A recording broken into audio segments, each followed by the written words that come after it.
Welcome to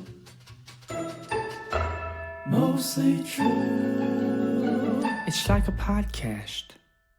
This is very exciting. This is the inaugural podcast episode, season The one, maiden episode voyage.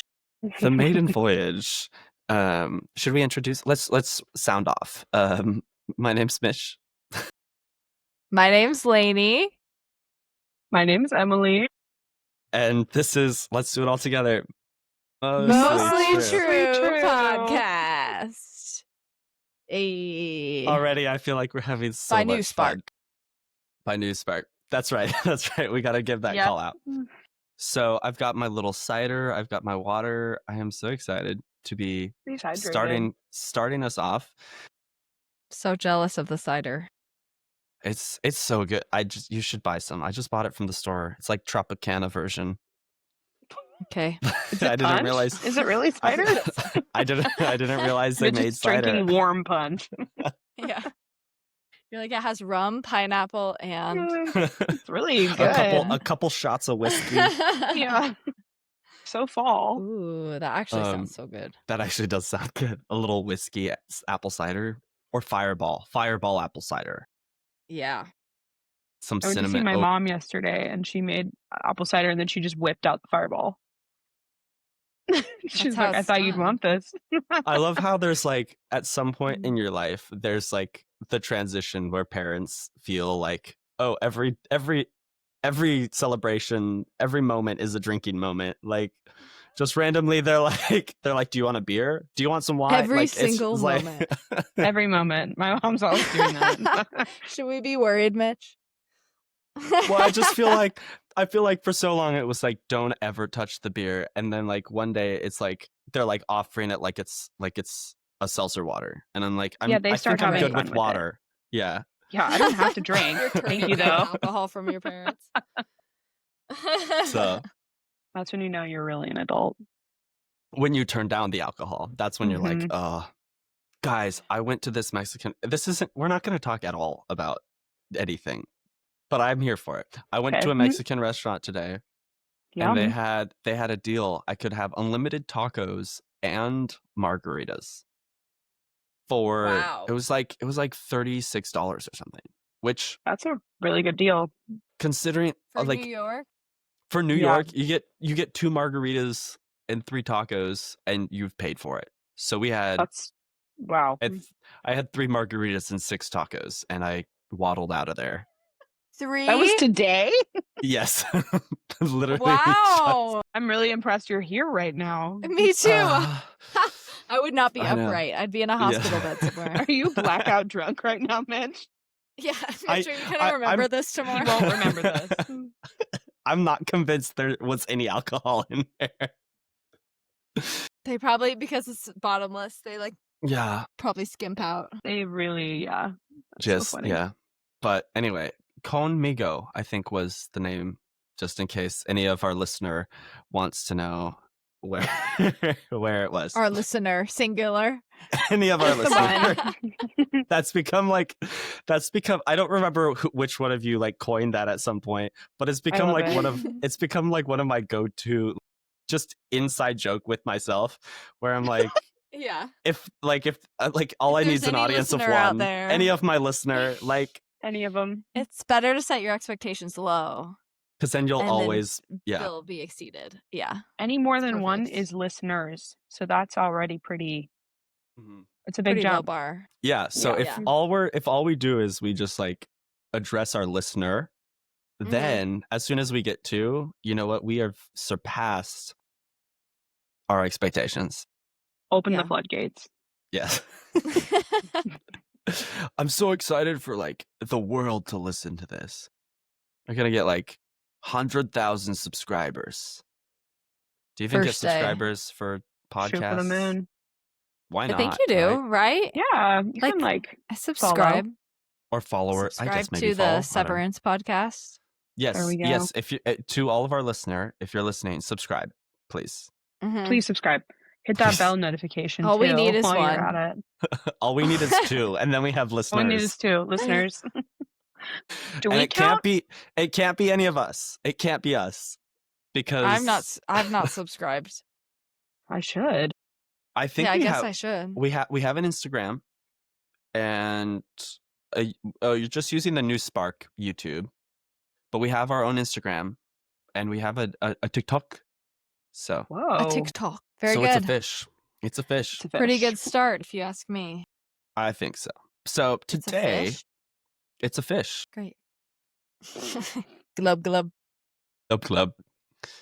Okay, but anyway, we don't have.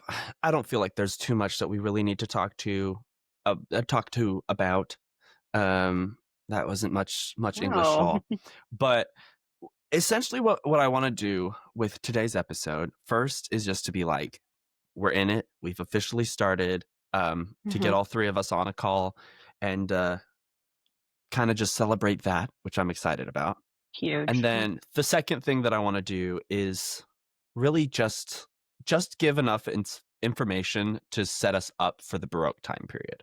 So I don't feel like we need to get too in the weeds about like what's happening in the Middle Ages or the Renaissance, but just enough to kind of like lay the groundwork so that our listener has an understanding of Every time.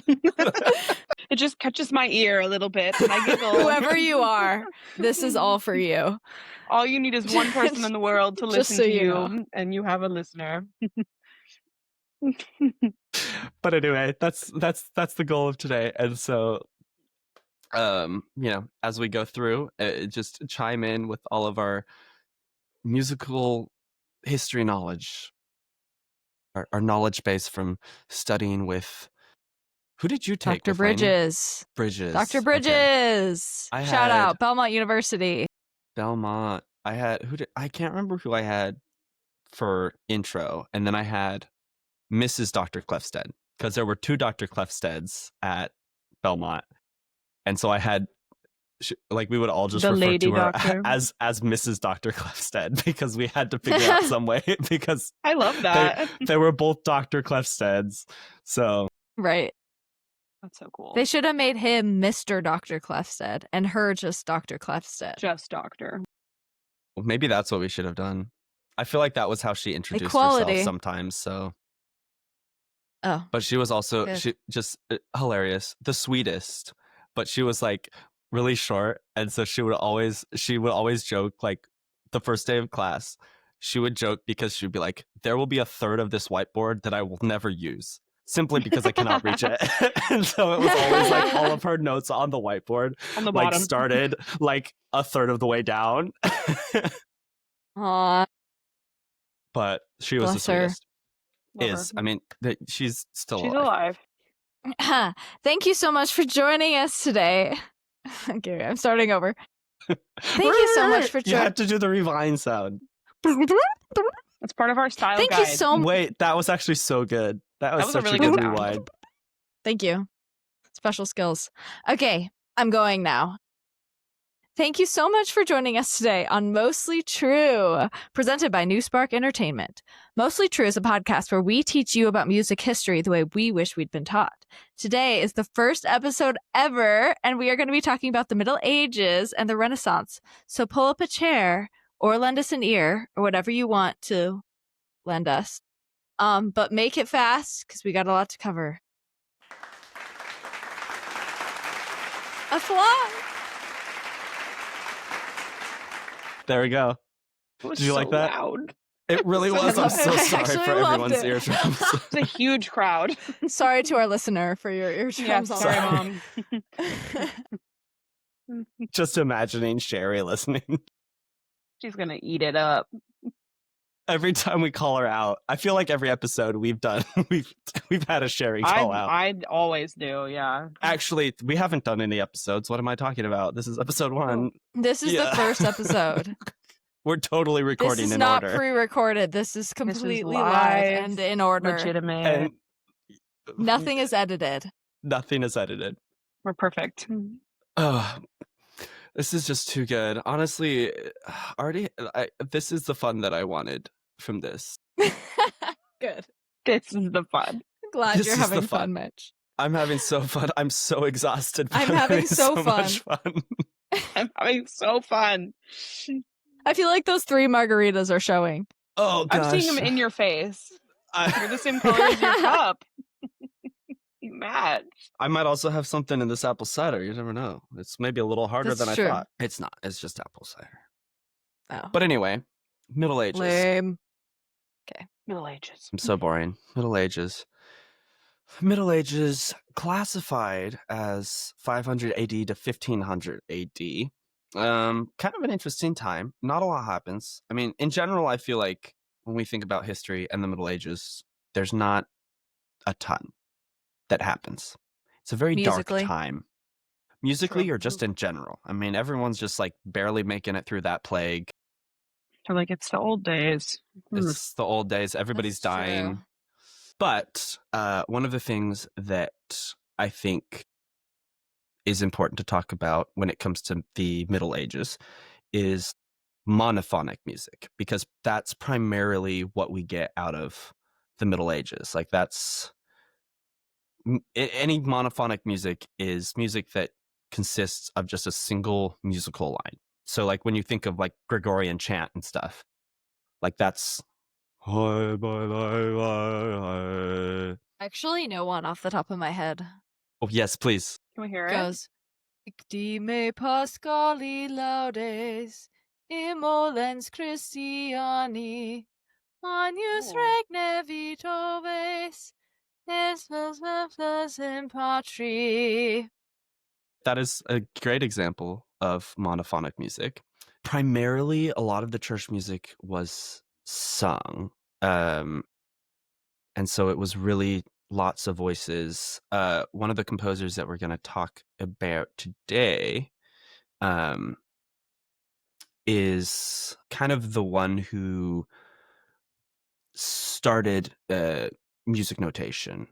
And so that's one of the big things that I think is important to talk about when it comes to the Middle Ages. Like that's the big contribution that we get from the Middle Ages is we get Mr. Guido. Where's his name? Where's his The full name? Someone Guidonian find it. hand. Someone find it. Someone find it. Guido de I'm finding it. Guido de Oh, de Arezzo. Arezzo. There it is. De Arezzo, right? Music Daddy number 1. Exactly. Daddy. Oh. Daddy by itself. I feel like Music Daddy I can do. Daddy by itself. Hate it. You don't like it? You don't want me to call you that? Okay. Sorry. That was what I was going to call you on the pod, but okay. That was gonna be my nickname. Okay. Yeah, exactly. Sorry, Daddy. I Damn. mean, Music Daddy. But anyway, so Guido, he was a Benedictine monk? Benedictine? I think Yeah, that's so he the name. studied But under But anyway, Saint Benedict, right? yes. So he was a monk, and he lived 1991 to 1050. 1990. He went backwards in 1991. time. I'm so He's bad at like. only- He's only 6 years older than me. That's crazy. And he had such an influence. That's pretty I'm- good. Guys, why am I so Okay, bad okay. at just reading back dates? This is It's not the first drinking. time. You're not. I don't think you're particularly bad at that. I think you just At Messed up. It's 991. Numbers are hard. 991 to 1050. There we go.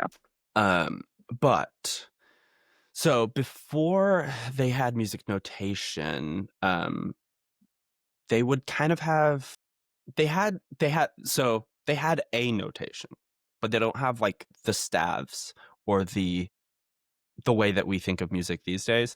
So they would have essentially like kind of like a lead sheet that would have like the lyrics or the text, and then they would have what they called these neumes, and they would like neumes, knew. and it would just be a line, and it would like go higher or lower to like tell the singer to go higher or lower. Go higher or lower. We So should it make was- one of those and for each other and see if each That'd be other fun. can See if we can sing what we it, were thinking. or see, yeah. Live Or- nooming. Yeah. Yeah. So, Start so a it was Newman club.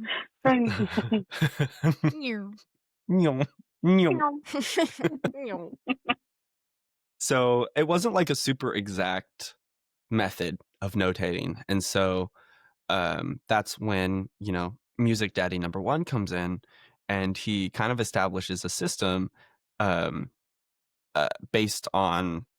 So the Guidonian hand is kind of like this thing that's kind of famous. And it's kind of where we get the idea for like the staves, because like we got 5 fingers, there's 5 lines on a staff. Um, there's like some correlation to that.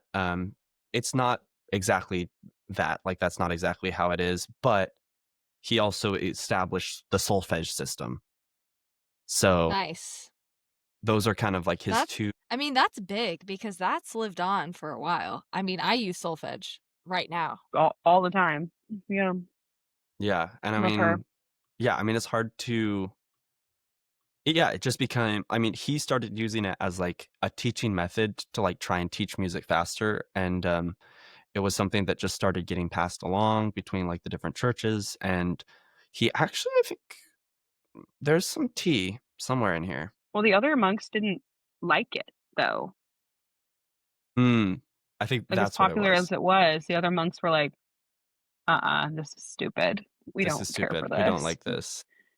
Yeah. So he left the abbey. He left. Just yeah. like Maria. Exactly. He had a Sound of Music. He sang They didn't Go like Dear his sound. and left the abbey. He That's sang crazy. Go a Dear and left the abbey. Actually, is she inspired by By Guido? Her use of That's funny. solfege, honestly, is Except- quite reminiscent of him. I think we can probably move on from the Middle Ages. Okay, so we have our- Guido who made up music notes. And then let's Yep. just touch on Renaissance. Renaissance. Renaissance. Okay, on to the Renaissance. Love the Renaissance. Okay, Big so fan. now we're into the realm of the Catholic Church Yes. Make and Yes. music. The Catholic Church is definitely, we can't get away from the Catholic Church. When it comes to music, they're going to pop up, they're going to crop up again. One of the things that happens as we were working our way out of the Middle Ages into the Renaissance, the big thing that's happening in the church is that the Protestants are having a Reformation. And so Martin Luther's 95 Thesis in 1517 kind of marks the beginning of this movement. And in response to the Protestant Reformation, Catholicism has what is known as the Catholic Counter-Reformation. So part of that is they do a bunch of reforms to Right. what they will have in their services. So when it comes to the music, they like want to set themselves apart as much as they can from like Protestantism and all of that. So one of the ways that they do that, and this will again come up again and again in the music history that we're talking about, is they say we're not going to have any instruments. The only instrument that we're going to have is the organ. And so everything else is going to be choir music, essentially. So they kind of, and I don't know if this is like a Counter-Reformation thing, but it might just be that it was always a rule. They also aren't going to have women singing in the choir. Yeah. So it's Sensible. just like boys and men. So if they have Classic. sopranos, it's going to be the boys. Castrati.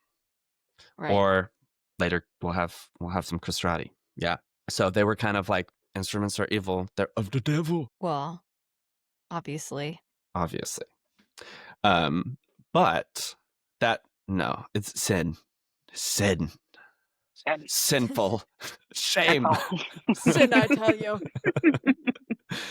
But so More that like instrument.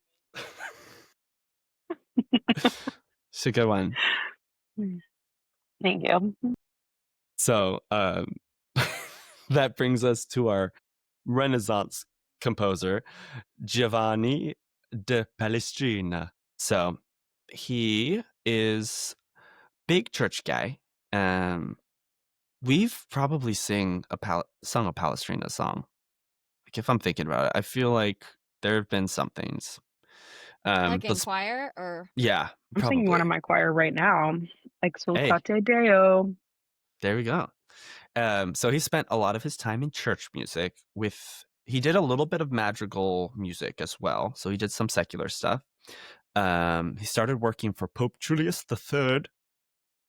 I don't know, I did that English. But by the time he was Ooh. about 26, he was the director at St. Peter's Basilica. So that's pretty cool. Big deal. It's kind he of, was 26 years old. yes, That's actually I'm crazy. behind. I'm really Me too. behind. Yeah, Not wow. conducting at the Basilica yet. I'm In not, Vatican. yeah, I'm not at that level yet. Better luck next time. It was interesting too because he also used to, I guess one of the things that he would do, he was kind of a bad boy. He would weave these little secular madrigal melodies. I guess it wasn't super uncommon, but he would weave them into some of the religious works. Naughty. Wow. But yeah, so I think it was something that like pre-Counter Reformation was like pretty commonplace. But I think especially doing it after the church was like, we don't want anything to do with secular music. Like, don't ever be like those guys.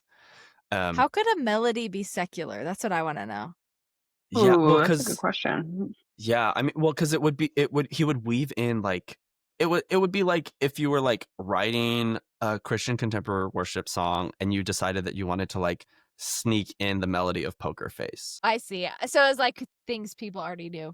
Yeah. So That makes would sense. be a crazy mashup. Oh shit. I would love that. My I ass would be in church. Filled my life with a poker face. Please. I Bridge. think like not that like all of the secular music was like, you know, that Lady out Gaga. there, but I think like that's kind of how the church would have seen it. It was like Easter eggs. Yeah. I see. So because I think previously it was pretty common because it would be easy for people to start singing along because it's like, oh, they already know the melody, like we can just use the melody people already know and just different text to it. But I think the church, especially after the Counter Reformation, they were like, we're not doing that anymore. So for him to continue doing it, he was kind of like towing the line a little bit. Interesting. But let's see here. One of the things he was really good at with his music is and if you listen to it at all, we should have a playlist for all of our listeners to listen to. Ooh, that's a good idea. Agreed. He was really good at preserving polyphony. So because of the banishment of instruments in the Council of Trent, all of his scores are pretty much just chorale and organ. But many of his works are kind of considered like this masterclass in counterpoint. And some of the most famous composers in history, Haydn, Mozart, Beethoven, Brahms, would have studied his work in the years to come. So he was known as being really good at those like counter melodies and any sort of, you know, weaving the lines of text in between each other. And that is his big contribution. That's what he's really known for. And yeah, like we said, the instruments that he was writing for the most part, he was writing for, you know, the choral setting. But did a really good job of, I think we definitely even studied him in theory classes when we were, you know, working with like 4-part stuff.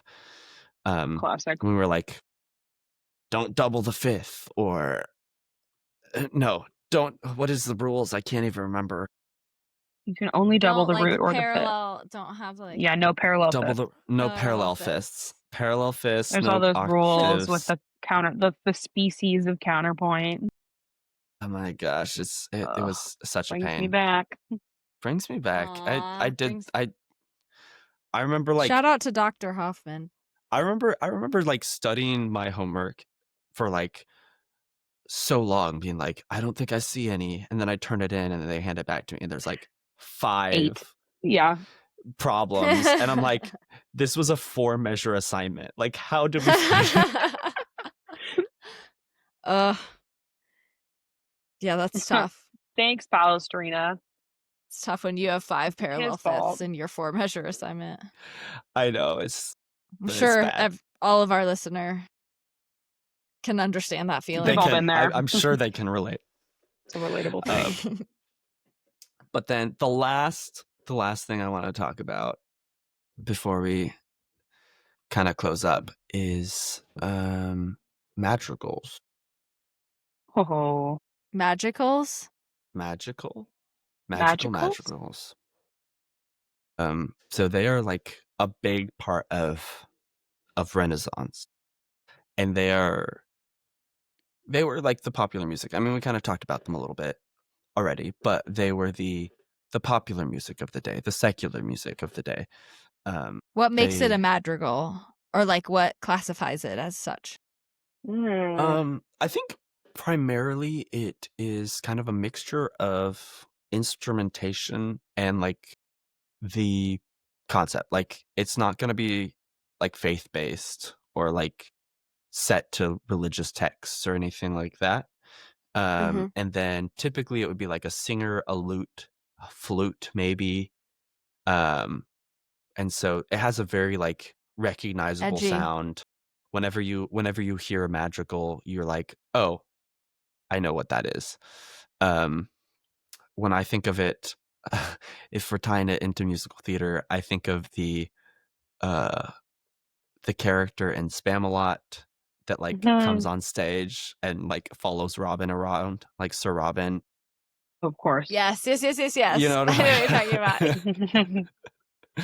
Oh, I love that musical. Oh, it's so good. Did it But back that's in the like, day. but I feel like that's like the magical is kind of the style Flavor. that they're kind of Mhm. trying to emulate with that joke. So true. Should we put a soundbite of Spamalot in? Note, soundbite, Spamalot. Put it in. Genius. There was a brave Sir Robin. Yes. Yes, I forgot that's what it is. That's how it starts, yes. I guess another thing to also mention is that madrigals, especially the Elizabethan madrigals, were English. So while the sacred music would be sung in Latin or Italian, the madrigals were in English. Oh, I like- see. Spamalot, just like Spamalot. Just like Just like Spamalot. just like Spamalot. Believe it or not, Spamalot is not based off religious text. No. Bet you thought it What do you was, mean? huh? What do you mean? The Holy Grail? That sounds pretty religious to me. Yeah, very reverent. Very reverent. But anyway, that's kind of a rundown of Middle Ages and the Renaissance. That kind of bumps us right up to the beginning of the Baroque. If it ain't Baroque, Don't fix it. fix it. It's such a classic. Ay. Oh gosh, that joke You knew is. it was coming. You I knew I know. was going to say it. If it's going I to be in the did. script, it's going to be said at least once. Is it in the Is script? it in the script? I don't think it The is. word Baroque. Just the word. Just Baroque. Oh, yes, of course. Should have been more clear with that. But anyway, yeah, that brings us to where we are now. I think we touched on it a little bit. You know, we got music notation now. We got solfege. The Guidonian hand. The damned. We've got, I mean, we talked about it a little bit, but we've gone from monophonic music to the introduction of polyphonic music. Palestrina is a really good example of that. So now instead of just like one single line of text, like Laney demonstrated for us, we have more than one. So we have like multiple moving lines of music set to text. And so this is going to set us up really, really well for the Baroque when composers start taking that and really exploring what that means. So Yay. I think that brings me to what I think will become my favorite part of the podcast.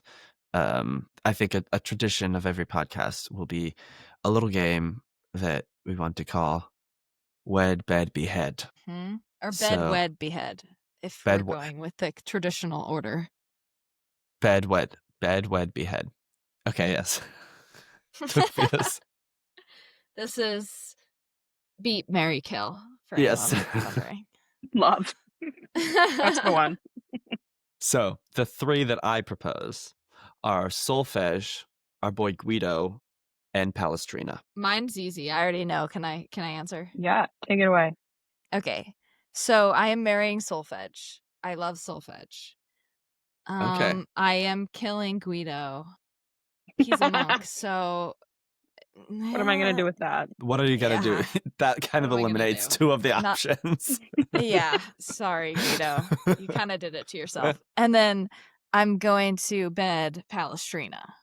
Yes. Nice. I mean, 26, already at the top of his game, leading the choir. Yeah, Bad that's true. boy. Come on. Bad boy. He's kind of checking all the boxes. Yeah. For bed, at least, not wed. No, I thought you said wed. No, bed. But you're wedding Solfege. Bedding I've Palestrina. already wed Solfege. Yeah. Yeah, that's okay. They're happily Gotcha, wed. gotcha. Okay, how about you, Emily? It's probably going to be pretty similar. I'm going to definitely wed Solfege. What a wonderful, helpful, and reliable spouse Solfege would be. Okay, well, here's the Mm. question. Are we wedding law-based or do-based Solfege? Minor, I guess. Law or do-based yeah, minor? law-based major. Imagine that. I think, I'm wedding Well, dough you're- based. yeah, dough-based is my Aesthetic. preference. It's interesting because when we were in choir in high school, we did law-based minor. Mhm. Should we explain this? Would all of our listener understand the difference? I don't Should think we? so. For Because every people other who listener. should understand the difference, who know things about music theory, don't know. Don't know.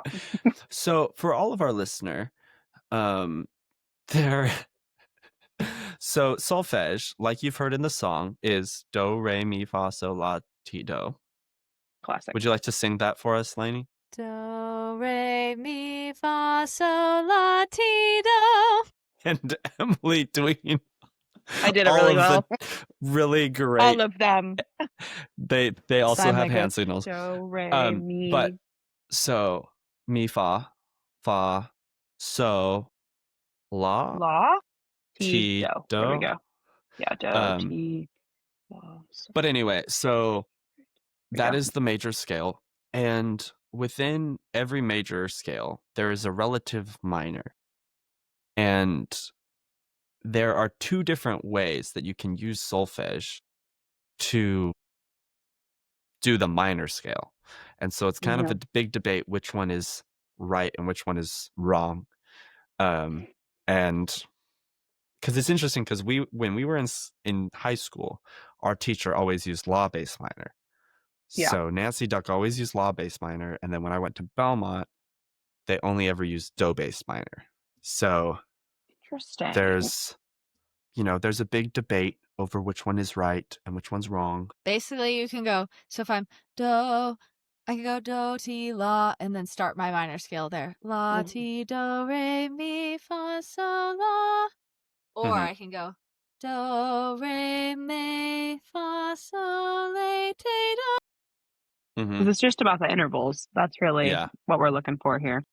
So it kind of depends. I mean, for me, I think it makes do bass makes sense in terms of the scale degrees are going to be 1, 2 in if you're talking about do, if you're talking about A minor, you're not going to say A is 6 of C. You're just going to say A is 1 of A minor. Oh. Yeah. Yeah. So it kind of makes sense that you would start on do. Especially when you're talking we also worked with Nashville numbers. So Oh, yeah. so so that's also something. Or if you're talking about the Roman numerals, you're going to Yeah, use a little of course. 1 rather than like a The little 3. Like a 3. 6. Well, 6. Which is the Yeah. V with an I. Yeah. So now we're just making zero sense. For Whatever. anyone that doesn't know. Yeah. Okay, Wed Bed Behead. Mitch, what's your choice? Yeah, get into it. I don't know. I kind of Oh hate wait, solfege. did Emily finish? I think there was a hot debate about law-based or do-based minor. So I'm That was a wedding spicy solfege. debate. I'm wedding do-based minor. And I am going to kill Guido, I think, also. And I think I would like bed Palestrina, but like in like a one night standy way, where I was like, we don't ever have to talk again. Thank you, bye. I don't think he'd be like a person I want to hang out with, you know. I don't know. He's a bad boy, though. You know. Exactly. He's saying but he is saying screw you to the church. I mean, I feel like I that don't was think pretty that ballsy. he would like send me a scroll back, you know, like text me back, whatever they were doing back then. A carrier pigeon. No carrier perhaps? pigeon. He wouldn't write me a wouldn't- Madrigal back. Yeah. Exactly. Would be He would sad. he would leave your pigeon on red. He literally that, yeah. Terrible. He'd send your pigeon back empty-handed. Yes. Empty, Yeah. empty clawed. Empty clawed. It'd be Yikes. so upsetting. I'd be like, of course, should have known Palestrina. I let myself get my hopes up. The bad boy. what an of ass. music. I gotta stop. I gotta stop falling Yeah. for the bad boys. Exactly. But so many pigeons. Can't keep Okay, track. Mitch, your turn. So good. Yeah. I don't. Bring Am us I home. saying the same? I don't know. I guess Wow. I'd have to. I think I would have similar sentiments that you have for Palestrina, but for solfege, I would be like, Interesting. Okay. it's fun, but just the once. And then Guido, All right. Mitch Beard has only used solfege one time. For the Yeah, record. no, never again. and then Guido. I think we're all agreed. We don't have a chance with our boy, our Guido it. boy. And then Palestrina, I guess Mary, because Wow. wed. Wed. Wed. Because who doesn't love a bad boy? Yeah. You got me there. Me, apparently, actually. Yeah. Yeah, Emily. I guess we have an answer for that. All right. Yeah, I don't know. I feel like I could get him to answer a pigeon or two. Right, you could, yeah. Oh, okay. Good for you. Very confident. Confident.